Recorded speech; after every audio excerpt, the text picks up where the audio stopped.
আসসালামু আলাইকুম। লাকিজ kitchen house চ্যানেলে সবাইকে স্বাগতম জানাচ্ছি নতুন একটি রেসিপি দেখার জন্য। এবারের রোজার মাসে প্রচুর গরম পড়েছে, তাই ঠান্ডা ঠান্ডা একটা ডেজার্ট নিয়ে এসেছি। সেটা হলো সাবুদানার পুডিং। সাবুদানার এই পুডিংটা খেতে অনেক মজার হয় আর বানাতেও সহজ। চাইলে ইফতারিতে ডাইনিং টেবিলে মাঝে মাঝে এই পুডিংটা রাখতে পারেন। আশা করছি আজকের রেসিপিটা ভালো লাগবে। প্রথমে আমি হাফ কাপ পরিমাণ সাবুদানা নিয়ে নিচ্ছি। সাবুদানাটা খুব ভালোভাবে ধুয়ে নিতে হবে, খুব আলতোভাবে সাবুদানাটা ধুয়ে নিতে হবে। সাবুদানার গায়ে যে এক্সট্রা ময়লা থাকে সেটা দূর করার জন্য আমাদেরকে অবশ্যই সাবুদানাটা খুব আলতোভাবে ধুয়ে পরিষ্কার করে নিতে হবে। আমি সাবুদানাগুলো খুব ভালোভাবে ধুয়ে পরিষ্কার করে নিয়েছি। এবার চুলায় একটি প্যান বসিয়ে তাতে পর্যাপ্ত পরিমাণ পানি দিয়ে সাবুদানাগুলো দিয়ে দিচ্ছি। একটু নেড়ে মিশিয়ে দিচ্ছি।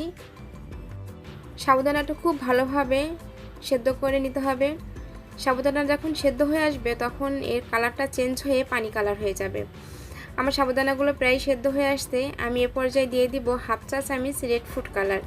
এটা অপশনাল, কেউ দিতে না চাইলে স্কিপ করতে পারেন, তবে হাতের কাছে দিলে দেখতে খুব সুন্দর লাগবে দেখতে।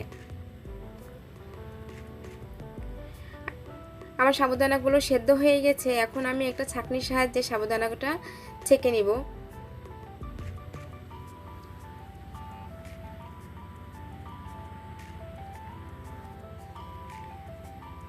সাবুদানাটা ছেঁকে নিয়ে ঠান্ডা নর্মাল পানি দিয়ে এটা ধুয়ে নিব।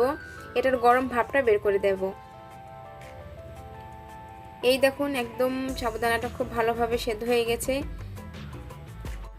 চুলায় একটি প্যান বসিয়ে তাতে 3 কাপ পরিমাণ লিকুইড তরল দুধ দিয়ে দিয়েছি। এখানে দিয়ে দিলাম 2 চা চামচ আগার আগার পাউডার। দিয়ে দিচ্ছি পরিমাণ মতো চিনি। এখানে আমি হাফ কাপ পরিমাণ চিনি দিয়েছি। চিনিটা আপনারা কম বেশি আপনাদের টেস্টের উপর নির্ভর করে কমিয়ে বাড়িয়ে নিতে পারবেন। আমি চুলাটা এখনও অন করি নাই। আগার আগারটা দেওয়ার পরে খুব ভালোভাবে মিশিয়ে নিয়ে তারপরে চুলাটা অন করতে হবে, তা না হলে দলা পেকে যাবে। খুব ভালোভাবে মিশিয়ে নিয়েছি। চুলাটা অন করে দিয়ে এখন আমি দিয়ে দিচ্ছি আগে থেকে সেদ্ধ করে রাখা সাবুদানাগুলো। সাবুদানাটা খুব ভালোভাবে নাড়িয়ে নিচ্ছি।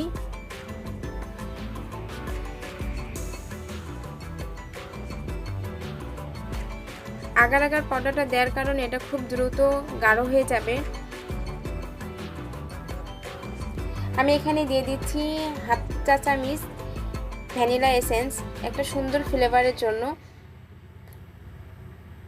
ভ্যানিলা এসেন্স দেওয়ার কারণে এটা থেকে খুব ভালো একটা ফ্লেভার বের হবে, যেটা খেতে খুব ভালো লাগবে। আমার সাবুদানাটা প্রায় রান্না হয়ে এসেছে। আমি এখন চুলা থেকে নামিয়ে নিব। আমি একটি কেক মোল্ড নিয়ে নিয়েছি। আপনারা আপনাদের পছন্দ মতো যে কোনো পাত্রে এটা সেট করতে দিতে পারেন।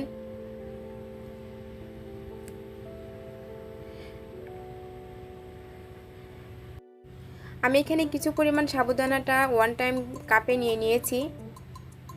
এটা এখন বাইরে নর্মাল তাপমাত্রায় রেখে দিলে এটা জমাট বেঁধে যাবে। ফ্রিজে না রাখলেও এটা জমাট বেঁধে যাবে। এটা নর্মাল টেম্পারেচারে রেখে জমাট বাঁধার পরে আমি নর্মাল ফ্রিজে রেখে 2 ঘন্টার জন্য ঠান্ডা করে নিয়েছি, কারণ ডেজার্টটা অবশ্যই ঠান্ডা ঠান্ডা খেতেই বেশি ভালো লাগে। আমি এখন এটাকে মোল্ড আউট করে নিচ্ছি। আমার পছন্দ মতো শেপে আমি এখন এটা কেটে নিচ্ছি। মজাদার ও স্বাস্থ্যকর এই সাবুদানার ডেজার্টটা বাসার ছোট বড় সবাই খুব মজা করে খাবে।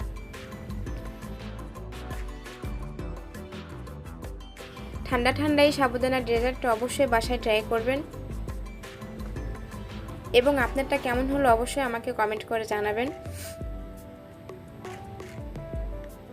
আমি রেসিপিটা খুব সহজভাবে দেখানোর চেষ্টা করেছি। আশা করি রেসিপিটা খুব ভালো লেগেছে।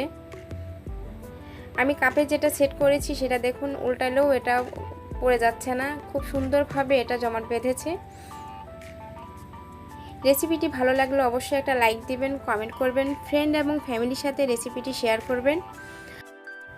এরকম সব মজার মজার রেসিপির ভিডিও দেখতে চাইলে অবশ্যই আমার চ্যানেলটি সাবস্ক্রাইব করবেন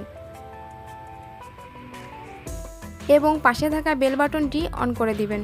আমি যখনই কোনো নতুন ভিডিও আপলোড করব তার নোটিফিকেশন সবার আগে চলে যাবে আপনার কাছে। সবাই ভালো থাকুন, সুস্থ থাকুন। আল্লাহ হাফেজ।